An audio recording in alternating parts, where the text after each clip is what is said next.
Linchi Kwok joins me now from Tokyo. He is a professor at the Collins College of Hospitality Management at California State Polytechnic University, Pomona. Thank you so much, Professor, for joining our program. Thank you for having me today.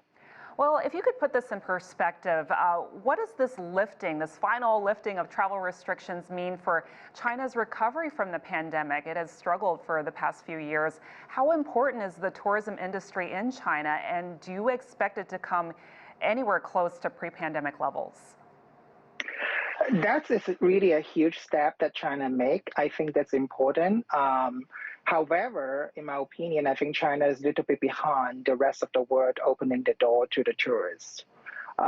So let's say the US, for example, I think we have many flights going to the Europe and Japan and other part of Asia. They're very busy. All the hospitality industry are having a labor shortage issue. So I don't think the US or the major carrier will be able to add the capacity to go back to China yet. But the Chinese carrier probably will be able to add more capacity and open the door to other part of the world. Another important aspect, I think, after this COVID-19, it doesn't matter if it's China or anywhere, people really appreciate the nature, and they also prefer a shorter distance of travel. So like for China, for example, I think the recovery probably will start from the leisure travelers within China first, and they will probably will go to some natural drive destination with mountains, oceanside, like I heard about Hainan, Guizhou, Sichuan. Those places will be probably popular.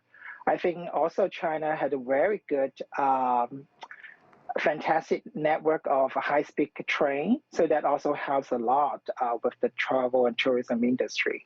But for international travelers, I think the challenge for them is to getting into China with fewer flights now available going to China. And Professor, let's talk about the Chinese tourists going abroad. I know there's been a lot of, demand for that. Yes. Where are they choosing to go, would you say? Well, the world actually welcome all the Chinese outbound tourists to them. But I think most Chinese, either the visa probably expire or the passport expires, so they need some time to renew the visa or to get a new passport. In terms of destination, similar situation like the rest of the world. They probably prefer something that's closer to home. So I think Thailand, Japan, Korea, those probably will be a lot more popular among the Chinese.